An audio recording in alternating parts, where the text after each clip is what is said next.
लंबे इंतजार के बाद आखिरकार विजय देवरकोंडा की फिल्म किंगडम साम्राज्य सिनेमाघरों में आ गई है। फिल्म तमिल और तेलुगु के अलावा हिंदी में भी आई है। फिल्म का निर्देशन नेशनल अवार्ड विनर गौतम तिन्नानुरी ने किया है। 1920 के दशक में ब्रिटिश काल के दौरान श्रीकाकुलम तट पर रहने वाले लोगों का एक समूह औपनिवेशिक ताकतों द्वारा क्रूर हत्याओं का शिकार हो जाता है। कुछ लोग श्रीलंका के पास एक द्वीप पर भागने में कामयाब हो जाते हैं। 70 साल बाद अपने भाई शिवा की खोई हुई यादों से परेशान एक पुलिस कांस्टेबल सूरी उसे ढूंढने की उम्मीद में एक गुप्त जासूसी मिशन पर जाने के लिए तैयार हो जाता है। उसकी यात्रा उसे जाफना के दुर्गम तटों तक ले जाती है, जो अब तस्कर गिरोहों के नियंत्रण में है। लेकिन नियति की कुछ और ही योजना थी, जो उसके समय से बहुत पहले ही लिखी जा चुकी थी।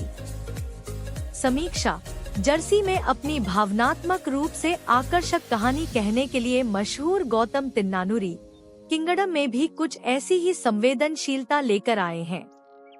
हालांकि यह फिल्म एक्शन और काल्पनिक इतिहास से भरपूर एक व्यापक कैनवास पर आधारित है, फिर भी यह अपने भावनात्मक मर्म को कभी नहीं भूलती। किंगडम एक क्लासिक उद्धारक मिथक को दर्शाती है, जहां विस्थापित लोग अपने पूर्वजों के इस विश्वास पर अड़े रहते हैं कि एक दिन उनके प्राचीन ज्ञान के चिन्हों वाला कोई व्यक्ति उन्हें घर ले जाएगा। विजय देवरकोंडा ने अपनी अकड़ को कम किया है और संयम, भावनात्मक गहराई और सुलगते गुस्से से भरपूर अभिनय किया है। सूरी के रूप में उन्होंने दुहक और अनुत्तरित प्रश्नों का बोझ ढोते हुए एक व्यक्ति का प्रभावशाली चित्रण किया है। सत्यदेव के साथ उनके दृश्य फिल्म के सबसे प्रभावशाली क्षणों में से कुछ हैं। शिव के रूप में सत्यदेव ने अपनी स्वाभाविक अभिनय क्षमता का परिचय दिया है। भाग्यश्री बोरसे ने मधु के रूप में एक ईमानदार प्रयास किया है, हालांकि उनके चरित्र को और मजबूत प्रेरणाओं से और बल मिल सकता था। खलनायक मुरुगन के रूप में वेंकटेश वीपी ने दर्शकों का दिल जीत लिया है। वे करिश्मा, गहनता और शांत खतरनाक अंदाज में एक मजबूत कहानी के संतुलन का काम करते हैं। पहले भाग में बहुत कुछ सामने आता है। सूरी विजय देवरकोंडा को श्रीलंका में एक गुप्त मिशन पर भेजा जाता है।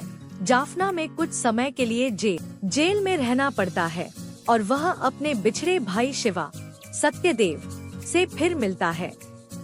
यह सब कुछ बहुत तेजी से और सलीके से आगे बढ़ता है, लेकिन ऐसा इसलिए है क्योंकि फिल्म अपनी असली कहानी तक पहुंचने के लिए बेताब है। एक बड़ी लड़ाई जो परिवार, आदिवासी इतिहास और आपराधिक गिरोहों को अपने साथ खींचती है।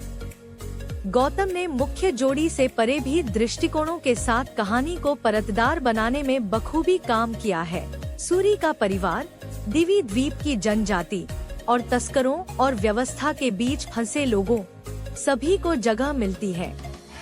भाइयों की नैतिक जटिलता धीरे धीरे सामने आती है। न तो कोई पूरी तरह से वीर है और न ही पूरी तरह से समझौतावादी।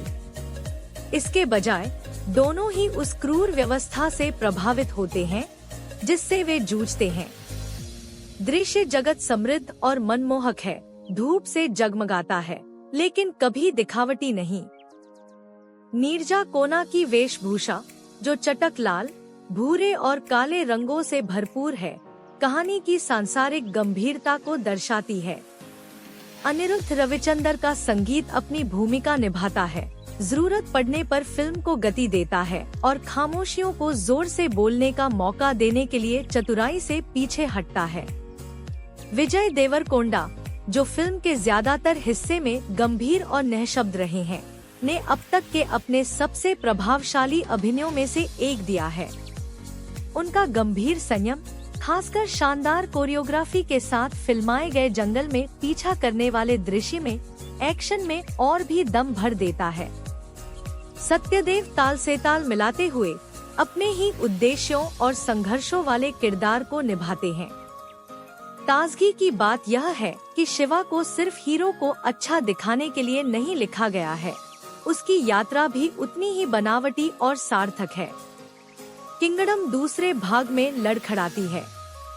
जैसे ही एक्शन ज्यादा खूनी और ज्यादा अनुमानित हो जाता है, आज रात कुछ नहीं होगा जैसे अति प्रयोग किए गए संकेतों के साथ यह पहले इतनी सावधानी से बनाई गई कुछ बारीकियों को खो देता है। खास तौर पर क्लाइमेक्स जल्दबाजी में और वॉइस ओवर पर जरूरत से ज्यादा निर्भर लगता है, जो पहले के दृश्यों की खामोश ताकत के बाद एक